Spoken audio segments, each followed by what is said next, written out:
listeners. This is Jesse. And this is Greg. And you're listening to Spoilers Are Good Actually, the podcast where we revisit some of our old favorite shows and talk about how knowing the ending affects the experience the second time through. Today we're watching Avatar: The Last Airbender, Book 1, Chapter 18, The Waterbending Master.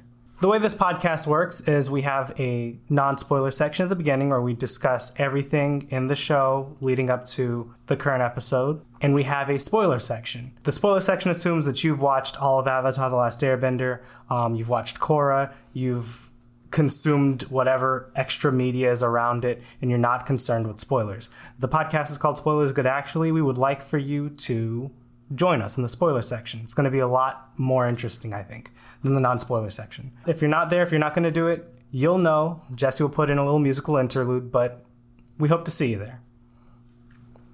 And one quick content note. Avatar: The Last Airbender is a kids show, but this is not a kids podcast. While we won't be going into any darker or more mature themes than the show itself does, we will be using adult language, so listener, be warned. Whew.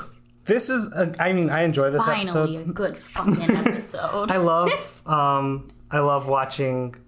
First of all, this fight is my favorite fight, I think, in season 1. I think the only one that comes close in my mind is the Agni Kai we've got at the very beginning. Mm-hmm. I like that one. I also like the Jet Aang fight in the treetops. That was the one I thought you were going to say. Yeah, I like both of those fights. Those are the only ones I think that come close in my mind in season 1. There's also Zuko and Aang in like the perfume episode is really good. That one's fun. I liked it, but I think quite the same level. Not as much as this one. Great. You want to go ahead and do our 10-word summaries? Yeah, sure. Mine is Zhao blows up Zuko's shit and Katara fights the Patriarchy. You can also do a family-friendly version and say ship instead of shit. But I did use the word I used on purpose. It's a good one. So I wrote, Zuko almost fucking dies. Katara kicks ass. Gaslight gatekeep girl boss. Does that honestly describe the episode particularly well? No, I'm in a phase right now where I'm saying gaslight gatekeep girl boss to everything. I think it's so funny. I can't explain why I think that is the funniest tagline in the entire world, but I think it kind of applies here. It's just, we just use it whenever we're talking about anything where it's like, yep, girl power, and it feels kind of like it's your garden variety, like surface level feminism. Yeah.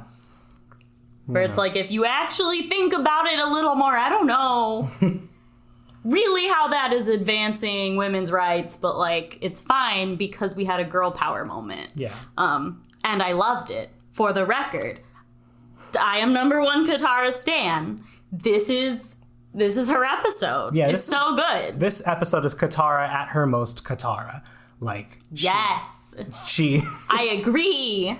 She goes in, she's like, I want to do this, and fucking frat boy Paku is like, it's like, no girls in my club, and she's like, I will beat your ass, and everyone's like, no, you'll lose. And she's like, I know that, I'll still beat his ass. I'm not done. Those things aren't mutually exclusive. I just need to get a couple good punches in. But yeah, no, it was, we can start off with the Katara plot. It feels like this was split into the Katara plot, the Zuko plot, the Sokka plot, and that's it. Yep. Yeah. So. Yeah, Aang does nothing. He brings absolutely nothing to this episode at all, which is, I'm doing a chef's kiss. But yeah, no, we can definitely start with the fight because that's what we've been talking about. Yeah, so waterbending has always been kind of it's been solid, right? Whenever we see it in fights, but as far as impressiveness goes, usually it's like the firebending is the most impressive thing that we see. Oh yeah. Aang's airbending is up there, and water and earthbending are kind of just because the only people we see practice it are like, novice practitioners generally, or like Earth Kingdom mooks, whatever. But here we have Katara at basically the height of her power as far as season 1's concerned, fighting an actual master of waterbending, and we get to see all the really cool things you can do with it. Also, it's on the fucking North Pole, so like It's so cool. Just like all the creative ways we do it. We've got the like discs. We've got the like throwing the water back and forth. We've got turning it into like powder snow. It was just, I just loved the like flow of the entire thing. And of course it's intentional that like they have the water fight flowing back and forth. Yeah. That's they've been saying that's kind of That's the mood. That's how the bending style works. Push and pull. Yes. And so it was just really cool watching just like Katara actually hold her own against this guy who we know is going to be better than her at waterbending. Like he's the reason why we're here. Katara is just too powerful. Yeah. And I love, it's again another example of she's doing better when she's just like going off instinct. Oh. Right? Yeah. As opposed to trying to specifically do forms. She's just like, you know what? I'm gonna slice some ice discs. I don't know if this is gonna work, but I gotta do it. And then it does. I also wanted to point out the very first thing, the way the fight starts is Katara's in the like, the palace or whatever, and the chief is like, why don't you just apologize? Because that works on Twitter. And then oh no. And then Katara's like, no, I'm not apologizing to this fucking old ass like misogynist. Hell no. I will beat the shit out of you. Meet me outside. And then she goes outside. Paku just walks past her, and the first move we see her use on him is the fucking water whip. Nice. She whips him in the back of the head, and that's how the fight starts. I love the fact that like the one that she goes to first is the water whip. That move that she's been working on, that move that got her in so much trouble, that move that like basically became her signature move throughout the season. It was a lot of fun. And then we had some low points. So in the fight, there's a part where she's like standing, I think on like the railing of the stairs or whatever the fuck. Yeah.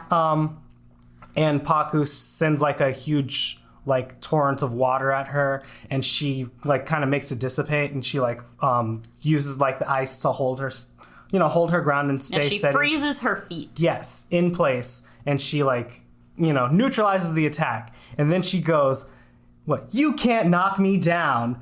Go, Katara! Yay!" It's exactly as cheesy as I just made it sound, but with professional voice actors.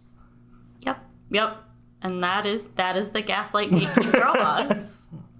It is a weird moment because it's your Marvel going, these are the girl warriors, right? Like these are the girl superheroes, while not doing anything about their girl superheroes. This is Katara going, you can't knock me down, but also she's going to lose this fight. And also there are no mothers in the series. Like... Yeah, like it's a pretty easy stance to take. That straight up, explicit, women belong in the fucking kitchen. I'm not letting you do this because you're a girl. Like sexism is bad. Yeah. That's not controversial. We're not breaking It hasn't been controversial for like 100 years. Let's be real. I don't know. Because like, I think back to watching this, though, as like a 12-year-old girl. Mm-hmm. And these are the kind of moments that made me fall in love with Katara. Yeah. I feel like we've been really critical of it, but it's also just such a great part of her character. Specifically, oh man, I love the tie back to the first episode where she just starts screaming and gets so angry and all the ice behind her starts to crack. Oh, yeah. Mm-hmm. I love just like female rage. That's my shit. Yeah, so I think it does work better as kind of like a triumphant moment for Katara instead of a triumphant moment for Katara on behalf of all women everywhere. Right? Like the show definitely wants you to think it's the second one. Yeah. But like it's a good character moment. It's great for Katara. It's boring for feminism. I guess segue, next thing we could talk about is Paku himself and his history. Yeah, we can talk about, we definitely have to start talking about Paku and the world building around the Water Tribe. Yeah, so it's important to note that the solution to this problem isn't some kind of like revelation that sexism is bad, right? The solution is Paku sees Katara's necklace, realizes she's related to Katara. Kana? I just said Katara twice. I think so. Okay. I could be wrong. I might have No, not I think you're right. I think I said Katara twice. Realizes that Katara is Kana's granddaughter. Yeah. And then we like have an emotional beat, and then we cut away, and when we come back, it's like a moment of tension, like, oh, is he gonna tell her to leave again? Nope, everything's fine now. Like, we don't... It really plays it out like he is only doing this because Katara is Kana's granddaughter. Didn't want to fuck it up again. Yeah, I do think that this episode just generally, the events that happened at the Northern Water Tribe happened kind of fast. Mm-hmm. I want to talk about that more with Sokka because that's where it's really egregious. Mm-hmm. But I can imagine that like if he has time to like actually have to come to terms with the fact that like, hey, maybe some shit's actually going on, yada yada yada. You know, I can see it being, it's never going to be a systemic change. They're not interested in telling that story, but we can at least have it be a believable like moment of clarity and change in the character of Paku, who has just been an asshole and then an asshole that has agreed to teach us. Like that's all of that's Paku. His growth. Yeah, like it's very vague, but like we can give them the benefit of the doubt and assume that, you know, Paku like has this realization and growth that is like being a fucking misogynist is holding me back. Like it is pushing people away. Yeah. Maybe I need to rethink this. I'm gonna try training girls now. And give them the benefit of the doubt that this is like a change for everyone and not just him making an exception for Katara.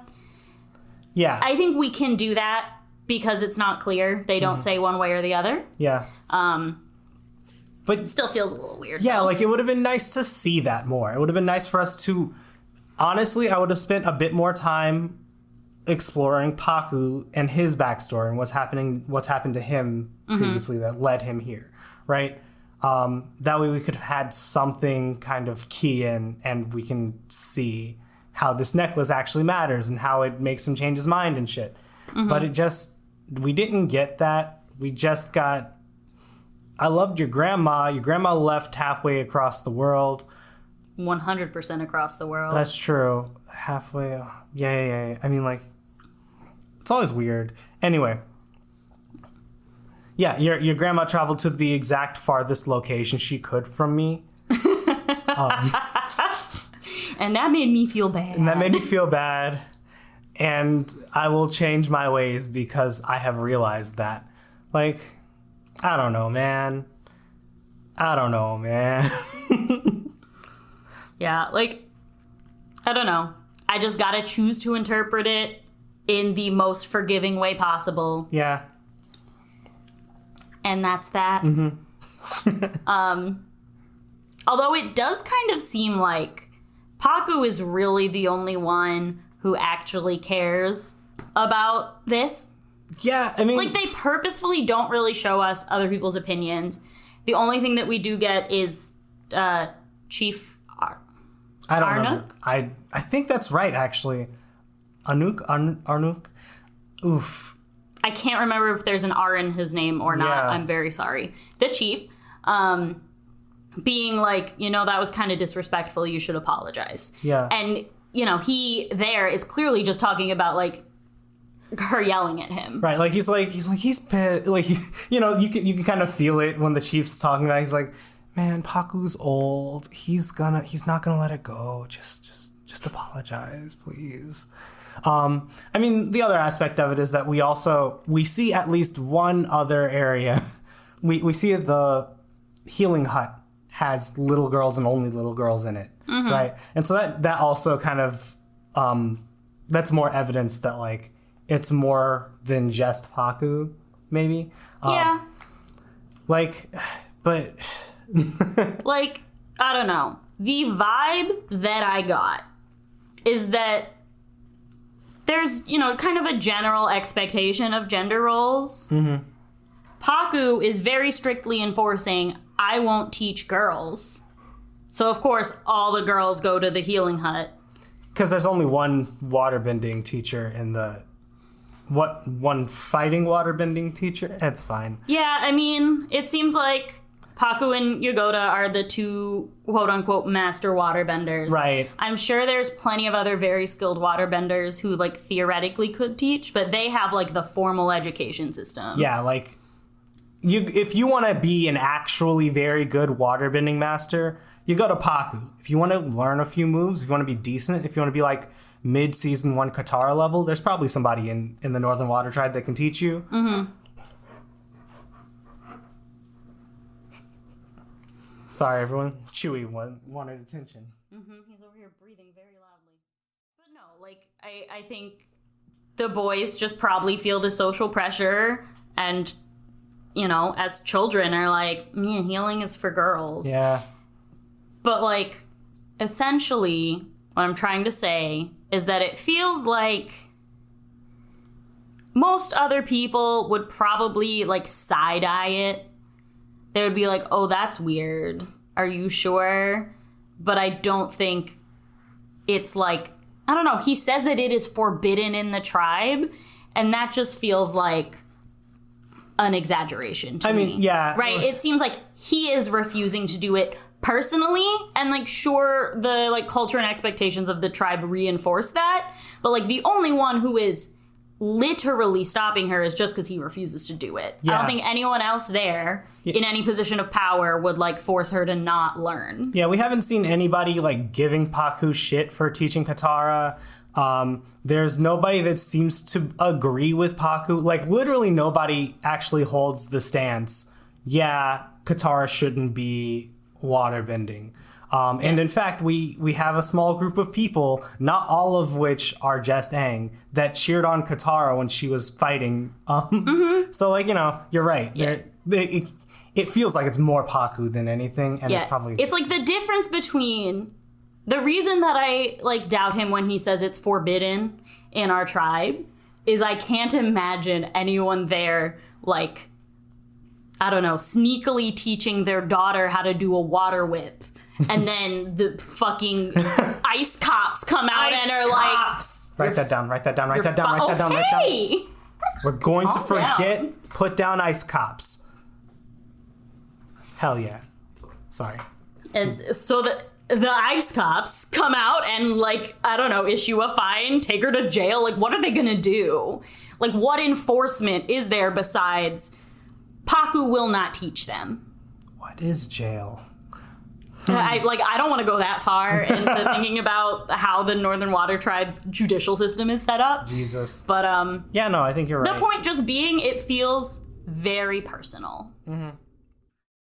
So, first of all, love the architecture. I love the fact that, like, it's what you would expect from a group of people that can control ice. It's like everything we have is an ice sculpture, and it looks amazing. And, of course, everything is controlled by waterbenders. What did you expect, right? Mm-hmm. We're up here. We're doing this shit. Like the way that they do the gates to the city. Like what's it called?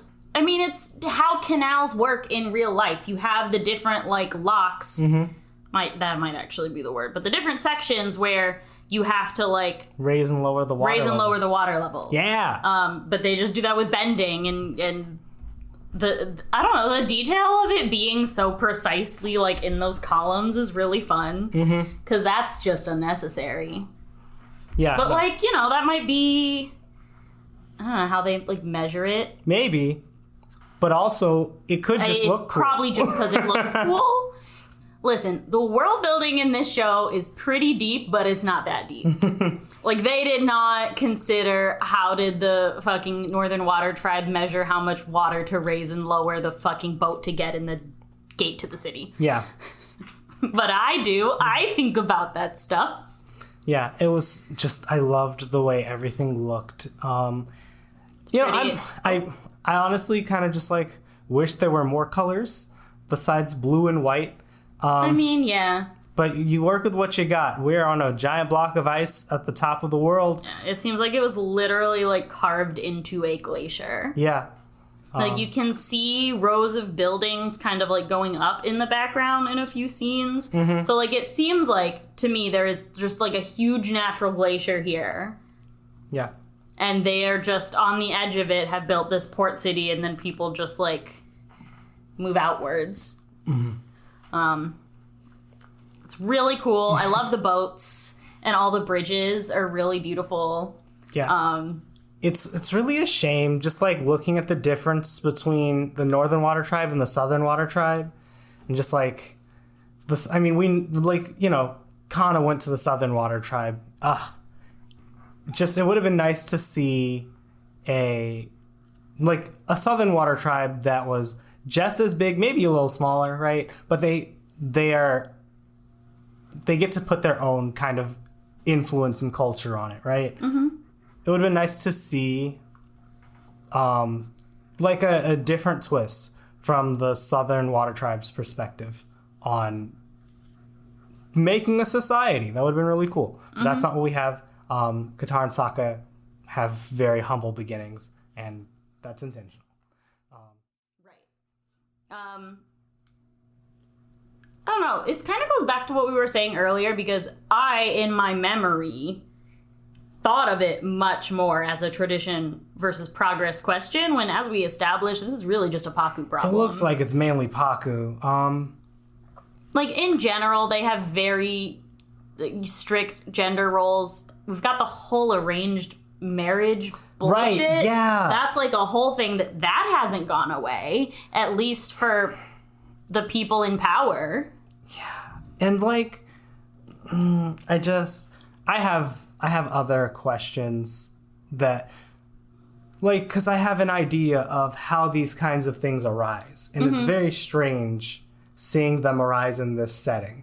Like, arranged marriages are often a product of uniting families with like power together, right? But we don't see too much of that in the Water Tribe, in the Northern Water Tribe. We see the chief and his daughter. That's it. That's what we see. That's all we've got. I mean, with Yue specifically, it is probably a matter of they want control over who's going to be the next chief. That's fair. Yeah. Because Yue's not going to be in charge. Yeah. She's a woman. She's a woman. But then it's like, okay, well, I get why the chief's daughter. God forbid we have an election instead of fucking. Let's not even go into that. Marrying off a person. Yeah, but for the same purpose. Like, I see why the chief's daughter is engaged, but why is Kana, Katara's grandma? Maybe she was a chief. Maybe Katara's royalty. I mean, Sokka said that he was something like royalty. He's Prince Sokka of the Southern Water Tribe. Yeah. So I mean, I have reasons why I think it's fun to think of them as royalty, but we'll talk about that later. That's for another time. No. Anyway, I had another thing. Oh, well, it's fine. I'll remember it later. I'll disrupt you when I figure it out. Go for it. The episode really does try and make it like a both sides hard question thing almost, though, with how much Paku talks about, like, this is my culture and you're disrespecting my culture. Yeah. And I brought this up in the spoiler section last episode, but that really makes me think of a class that I took. I did a summer program at Oxford in International Human Rights Law. Coolest thing I have ever done. Such an incredible experience. And one of the classes I took was on gender and sexual minorities in international human rights law. And the teacher for that class, her name was Karima Banoun. She's a international law professor at UC Davis and the current United Nations Special Rapporteur in the field of cultural rights. Jesus. Okay. Sorry. What you go over? Sorry. Just one of the biggest things that I took away from that course was I feel like it really shifted how I thought about this question of, I don't know, kind of preserving culture versus, like, you know, equal rights for women and queer people and whatnot. Because the way that she talked about it was in terms of, like, women have a right to shape their own culture. Okay. And that takes away the entire, like, battle of it for me. Right? Like, how can you say you are protecting the cultural rights of a group when, like, a huge swath of that group does not have those rights? Right. You know what I mean? Yeah. I don't know. And so seeing them, like, do your very stereotypical, like, women belong in the healing huts. Like, you're disrespecting my culture by trying to, like, learn something that I don't want you to. Just, to me, the way that I have thought about that ever since I took that class is that's just complete nonsense. Because Katara has just as much of a right to that culture as anyone else. Yeah. Yeah, there's also kind of a question of, like, this is not a thing that ever comes up, but it could have, where someone could go, you don't count. You're from the Southern Water Tribe, completely different culture, not actually a part of it. You don't get to say anything about it, whatever. And then, that's an interesting, like, kind of dynamic where Katara can go, I am a waterbender just like you. I grew up on a glacier just like you. You know, like, I do get to say it. I have some things in common with you as far as the culture goes. I know what you're talking about. You can't just exclude me like that. But then they'll, like, there's an entire little discussion that could have been had that was never addressed. Because, it's beyond the scope of the show. We didn't really need to go into it. But that's a thought.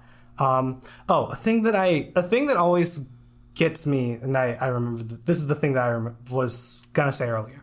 It's interesting seeing these, like, kind of gender dynamics arising in Avatar: The Last Airbender, a world in which people can develop magical powers kind of regardless of their gender.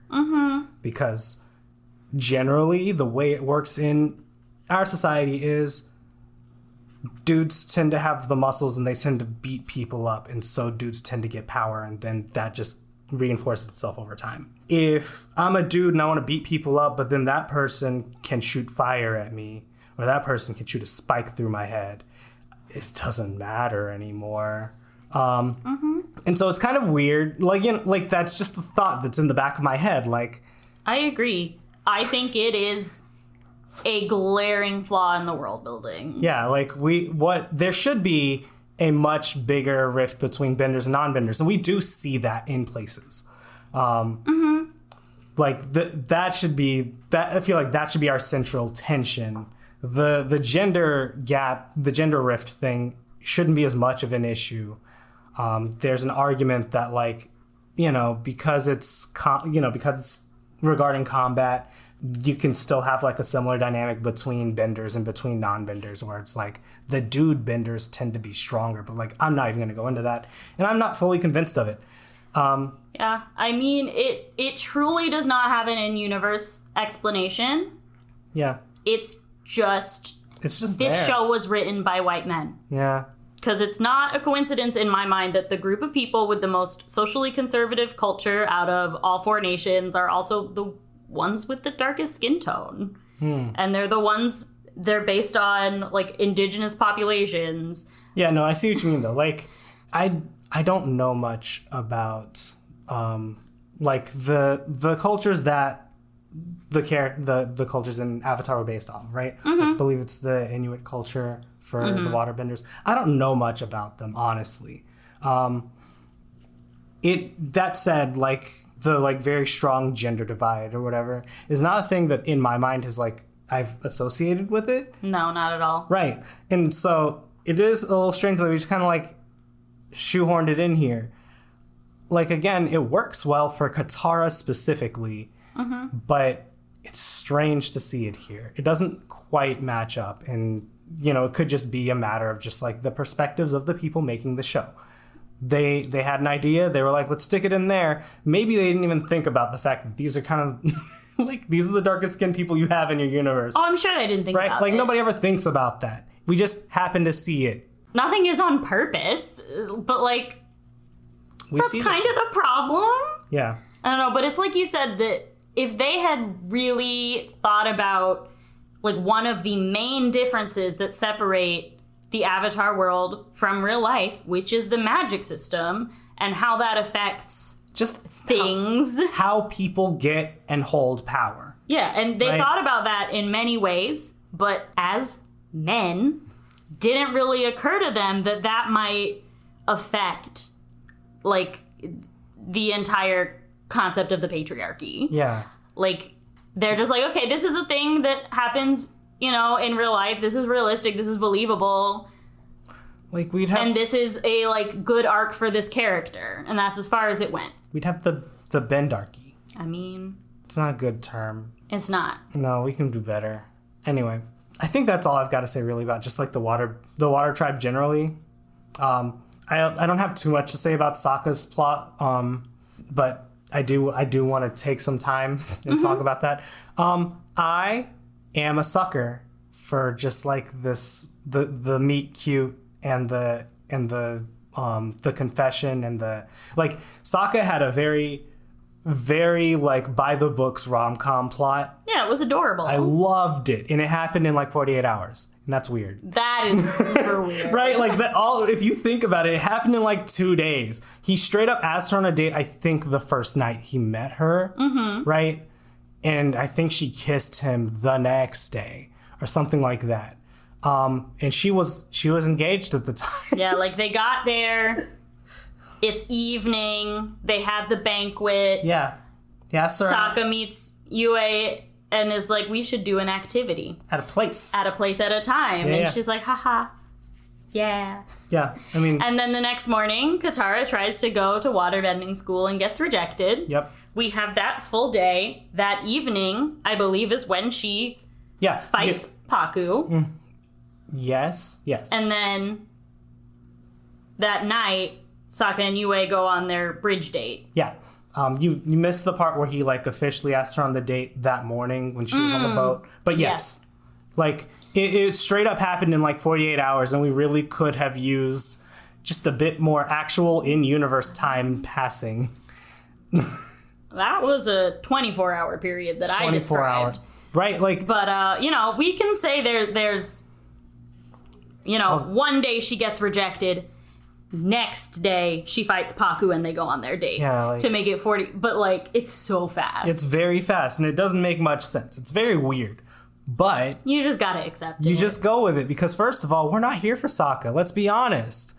We're not here for the Sokka plot. There are two much more interesting plots happening at the exact same time. Yep. Okay?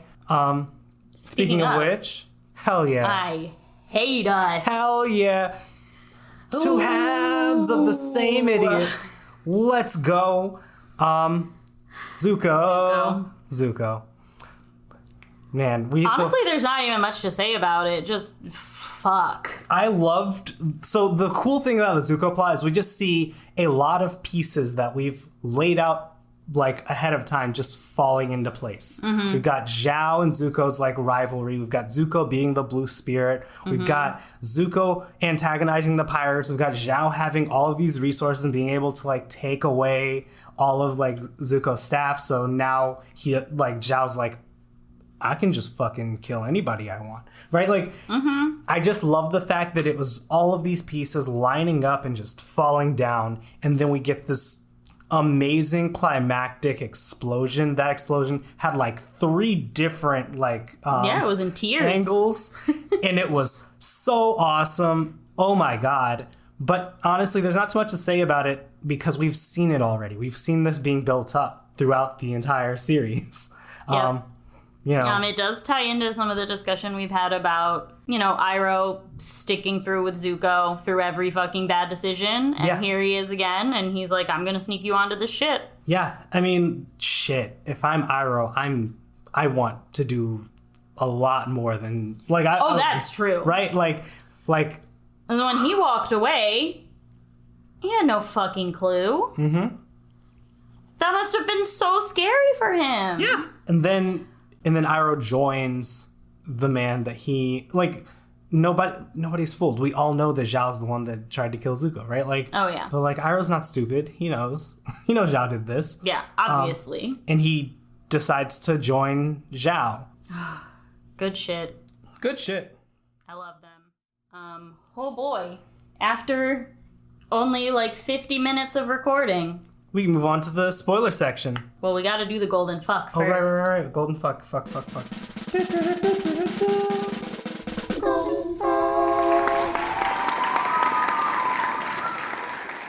Do you have any?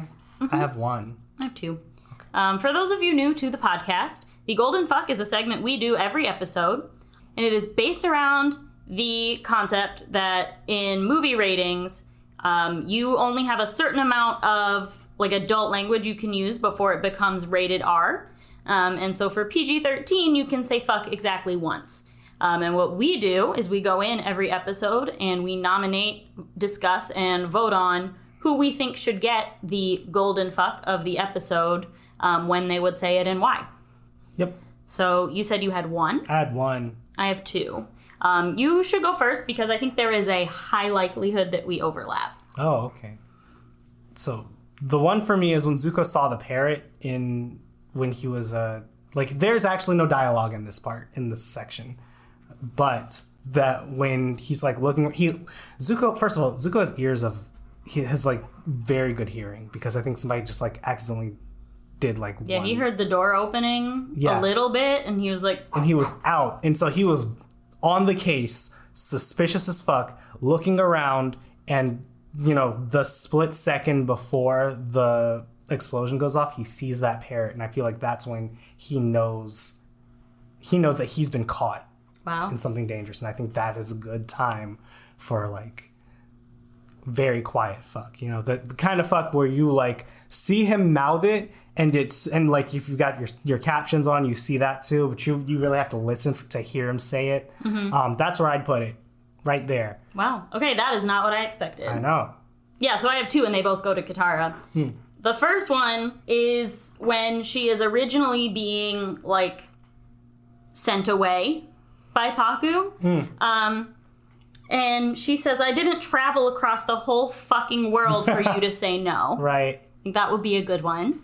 But I think the second one is better. There's no fucking way in that. Go for it. Say it. There is no way I am fucking apologizing to a bitter old man like you. That one's gonna win it. Yeah, that one. I don't think she calls him bitter. She just calls him an old man. I think she does say bitter. Maybe not. Okay. I think she says bitter. I don't remember the exact descriptor she uses of him, just that I'm not fucking apologizing to you. No fucking way. I mean, if we had multiple fucks, she would say it in between every word. Mm-hmm. There's no fucking way I am fucking apologizing to a fucking bitter old fucking man like you. Yeah. But one, and it's in there somewhere. The fucking apologizing, I think, is the most impactful of those fucks. I would have said no fucking way. You think so? Nah.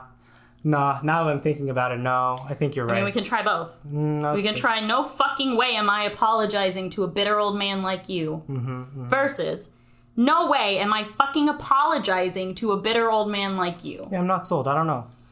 No way am I apologizing to a bitter fucking old man like you. No, not that one. I think one of the first two. God. Either way. We say fuck a lot on this podcast just by, nature of having the golden fuck segment and also not giving a fuck. It's not a word anymore in my mind. Yeah, we have definitely hit our record, I think, for how many times. Yeah, definitely not PG-13 at this point. Hope that you have covered your children's ears before now. So let them listen to something wholesome like Lil Nas X. Oh my god. Sorry about your 2-year-old, but I gotta be a slut sometimes, sir. Lil Nas X is the funniest person on Twitter. I will fight about that. Yeah, so friend of the pod, Jane, did actually have a nomination, and it's the exact same one that we just decided won. Turns out it is sour, not bitter. Sour. Different flavor. She says, no way am I fucking apologizing to a sour old man like you. Yeah. Thank you. She said fucking apologizing instead of no fucking way. That was a conversation we had. Oh, yes. Fucking apologizing has bbeen supported by friend of the pod, Jane, and also Jesse. She also wanted to nominate when Sokka gets hit during the waterbending fight. Because we can't go a whole episode without nominating Sokka. If Sokka gets hit by something, you do hear a soft fuck, but like... Oh, but man, the Katara one is way better though. We all knew it was gonna win. Yeah. And so there it goes. Cool, so we agree. Katara, no way am I fucking apologizing. Yeah, that's it for sure. Woo! Cool. Spoiler time. Spoiler time.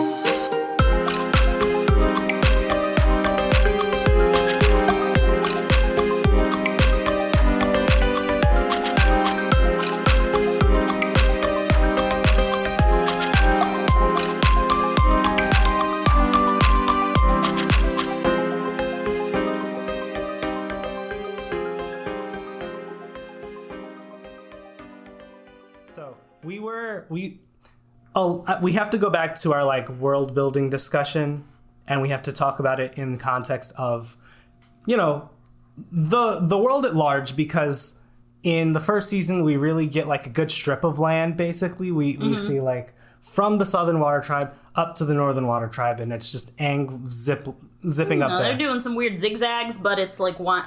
It's one path. Yeah, and we do see little bits of everything, but like we get to explore the other cultures more in later seasons, and then Korra also gives us more context. Yep. And so one of the things I was talking about was that we see kind of the dark sides of other cultures. Obviously, we don't really go into the problems with the Earth Kingdom in season 1, but there is the Dai Li, which is based off of the secret Chinese military, which actually existed. I don't know if it still exists. Anyway. I don't know. If it does, they don't want us to know. And being headed by Long Fang, which is the name of the actual leader of the Dai Li in the actual real life. Anyway. Yeah, they really said, we don't care about plagiarizing the bad guy, huh? And yeah, so... I mean, I just, they were... I don't know, just everything else they, like, make tweaks, and then they're like, no, we're going to name this exactly the same thing as the real thing. Yeah, just imagine if there was, like... Who was the head of the CIA? Don't worry about it. Never mind, don't worry about it. I have no idea where you're going, I'm sorry. Yeah. There was a head of the CIA who I think became president, who was known for being evil. Like, actually. Like, he had a disproportionate amount of power in America. He used his power to do things like put in sleepers in the Black Panthers and Hoover? Hoover, yes. Imagine if like Avatar had a J. Edgar Hoover character, and they were CIA, like, you know what? We're not going to change the name. This character is literally, we'll change it a little bit. He can be like Edgar J. Hoover. Edgar J. Hoover. But yeah, anyway. Stupid. Can't give them ideas. That was a lot of thinking for that one. Point being. It was worth it though. So Earth Kingdom has problems, and it's based off of actual like Chinese history, right? Fire Nation has problems based off of Imperial Japan. I don't actually know, again, like I don't actually know what Inuit culture is and what it's about. And so to my untrained eye, it does seem like they just kind of like threw this one in here. It could be reflective of the real life culture. I'm probably going to Google it after I'm done podcasting just to see. Yeah, but it really just felt like they were like, these are tribes. They're less technologically advanced. And less culturally progressive, right? Yeah. Like, and they didn't think too hard about it. Yeah. And that's all. Not my favorite. And then going back to me talking about like how much of a shame it is that we didn't see more of the Southern Water Tribe, we do see that like in Korra, the Southern Water Tribe is growing. Yeah, I mean, we talked in the spoiler section last episode about the comic North and South. Yeah. Which directly talks about this. And again, it's progress versus tradition. Progress is inevitable, I guess. Yeah. But they really do, I don't know, give us more insight into what it looks like for the Southern tribe to rebuild and try and keep their own distinct identity when there was literally like 50 of them left, including the men who were on the boats. Yeah. I'm gonna be honest. I wish that I had seen the distinctions more. If you gave me a picture of the water, like the two water tribes side by side, I would only know the differences because the Northern Water Tribe is much bigger, right? But even after it's being rebuilt, I can't think of anything that really distinguishes the Southern Water Tribe from the Northern one, besides the fact that like our friends are from the Southern one and we're scrappier. I don't think they do canals in the Southern Water Tribe. That's fair. I mean, like, that's actually fair. That doesn't seem like a huge, I don't know, social and cultural win. Yeah. But that's probably, if you were looking at pictures of them, a good way to tell. Yeah. I mean, I'm thinking about like in the United States, we've got if you took California and you took DC or New York or Atlanta, whatever, like I took a whole state, which is the size of like 4 or 5 states, and I took 3 cities. I know what you mean. The coasts, right? They're like, very different. They're very different, and these are places, and these are tribes that are on opposite sides of the world. I would want to see this reflected, more viscerally, I guess. One thing that I noticed. This is actually not even spoilery, but a lot of the like carvings and totem poles and statues in the Northern Water Tribe had polar bears on them. Nice. And they had the penguins in the South Pole. Oh. So they at least distinguished the wildlife. That would have been really cool, though. I like the fact that was a thing, but I would have loved to see more. I would love to see more of an emphasis on it, and also Nog is a polar bear dog. But that's the South. The thing is, by the time we're in Korra, the North has really like gotten a hold culturally on the South, just again out of necessity. Yeah. To populate and build a city. Yeah. There just weren't that many people living down there anymore, which is a shame. Sorry. One other thing that you did mention, very briefly, was how like we get a little bit more insight into like benders versus not benders in power. Yes. And they try to tackle it in Korra. Right, but it was. I mean, they don't. They don't hold a very strong stance. Yeah, that's the real problem. They don't do much. They just give us an Obama and leave. Yeah. I mean, at least it is something that is like, I don't know, acknowledged and something that we see as what would be an inevitable like result with this world building is eventually you have some people can do magic and some people can't, and eventually there's going to be some point in which the magic people get more power than the non-magic people, and that's going to cause problems. Yeah.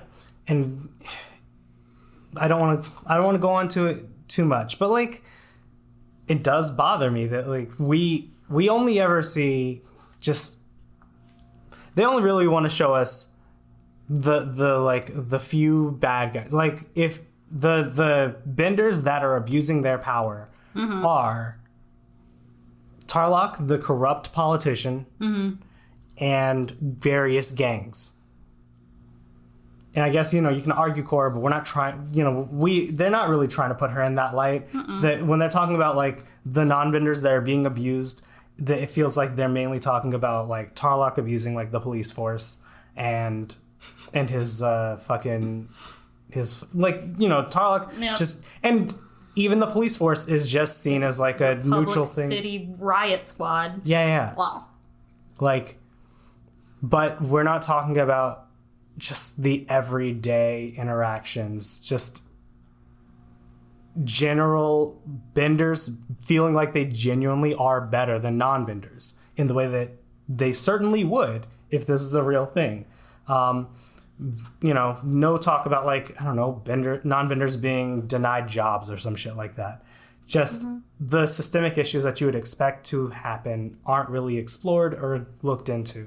No, they very much want to focus on individual issues, which for the most part I think is fine. I think that's all right if those are the stories that you want to tell. But like, the way that it happens over and over again in both Avatar and Korra is that it is framed as like individuals responsible for what is actually a societal problem. Yeah. You know, tying back to this plot, the individual is Paku. Paku's causing the problem. And we just have to change Paku's mind. And then we solved sexism. Katara actually beat the patriarchy. Literally. With her waterbending. But yeah, like, and I think that's just I think that's also just kind of a reflection of the kinds of stories that these guys can tell with what they've set up. They put these kids in positions of a lot of power, and they've only given the only tools these kids really have is their magical fighting abilities, which can only solve so much. They don't have political power. They, like, Aang arguably does, but doesn't know how to use it because he's 12. Like, they don't have political power. They don't they cannot organize groups of people bigger than a like fight squad. That's just who they are. And so they're not equipped from a storytelling perspective to like really explore the really big issues that they touch on a lot. And that, I think that's part of the reason why we get some relatively unsatisfying conclusions to these things. Yeah. It's not an excuse, and it's barely an explanation. It's more of a conjecture. So yeah. God, sorry. I just got really distracted thinking about just how much they have the good guys like do a police violence on accident. It doesn't. It happens on multiple occasions. In Korra, or all of it? I mean, I'm thinking of Korra, and I'm also thinking of the... Oh, God, what's the name of the Zuko comic? Smoke and Shadow? Shadow and Smoke? Shadow and Smoke? Something like that. Yeah, no, there's like the new Ozai society, but then there's also just like people protesting in the street, and he just fucking riot squads them. And then it's like, oops, I didn't know that would go poorly. I don't know. It's just a little weird. Yes. And I noticed that when we were talking about it. God, we got ice cops. We got metal cops. Got fire cops. We got fire cops. There's no air cops because they're all dead. And that's really it. It's the only reason why we don't have air cops. Oh, but then they're like the UN, I guess. And, with their flying squirrel suits? Yeah. Anyway. One small thing that I wanted to bring up that I thought was really cool is in the fight scene. We're really bringing it full circle in this crazy long fucking episode. End it with the fight scene. Amazing. The fight scene between Katara and Paku. We see Paku using several different moves that then Katara whips out later on. The two that I picked out specifically were at the end of it, he makes a bunch of fucking like ice daggers to pin her down. Southern Raiders. Yeah. That's how she like ends that conflict. Really cool. And then the like fucking like skateboarding on the wave, which she does in the finale fight with Azula. You're right, she does. It's almost exactly the same. It's almost exactly the same. Wow, no, and that was the catch. It's a really beautiful moment, like animation-wise, because Azula does some firebending that's in a very similar shape, and then she like follows it with her big circle wave that she just like skates around on. Yeah. And we saw Paku do that in this episode. Yeah, I mean, so like, it's cool to see those things. I don't know, come back. Yeah, like, say what you want about, like, Paku as a person. You can tell that, like, he actually taught her, and she developed her bending style very much off of, like, like, what she learned from him. Like, I feel like it's very clear the, like, master-student kind of, like, influence. Katara is a student of Master Paku. Master Paku is, you know, like, his legacy is carried on through Katara. And she also has a moment which I think is really fun where she kind of like hops back up and then puts her arms up with kind of like claw hands. And that just made me think of like Hama and bloodbending, which I know that one is probably not on purpose. They're distinct. Yeah. But like, first of all, that is just one of the most visually awesome moments of the fight. How quickly she stands up on her feet. Yeah. Because she was on the ground breathing heavily. You could see that she was like struggling at that point, and then she immediately hops up on 2 feet, like in one motion. Ready to go. It's very good. I was going to say she got her claws out. Plag. Sorry. All Miraculous fans know. little Easter egg. So that's all we have today for Book 1, Chapter 18, The Waterbending Master. We hope you'll join us next time when we discuss Book 1, Chapters 19 and 20. You thought this was a long episode. We're doing a 2-parter next time. Siege of the North, Part 1 and 2. Yeah, we can't break them up. It just doesn't feel right. So yeah, our plan is to do one big double episode on the Season 1 finale. And we're really excited, and we hope you'll join us then. In the meantime, please check us out on Twitter @SpoilersAreGood. We, sometimes put up polls, drop some random pictures and jokes. Love to hear from you there. But we also have an email, spoilersaregoodpodcast@gmail.com, if you don't have a Twitter or have something that's too long for Twitter. And then finally, if you are enjoying the podcast, please go ahead and give us a rating on iTunes or subscribe on whatever podcast platform we're using. It really does help us with visibility, and we really appreciate it. Yeah. This is normally the part where I do the line, but I've got 2 quick things I wanted to say. Okay. One is that after the finale, we have been talking about doing a quick special episode, right? Where we are going to talk about what we mean when we say spoilers are good. Spoilers are good, actually. Yep. Our thesis statement.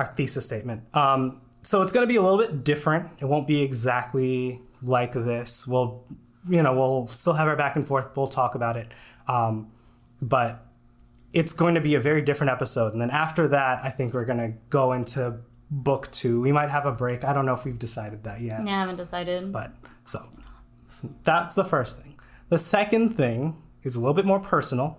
Right now we're recording on July 22nd. July 23rd will mark a full year of me and Jesse being married. Woo! I just wanted to say here that I'm very happy to have been doing this with you. This is a lot of fun. And I just really enjoyed just recording with you, talking about my favorite show. You just decided randomly that you wanted to do a podcast because you enjoyed watching the show with me. And I just really couldn't tell you enough how much I'm happy to be doing this with you. You're gonna make me cry. I love you too. I've had so much fun. And we talk about it anyway. Why not fucking record it? Am I right? Yeah, so I just wanted to, I don't know.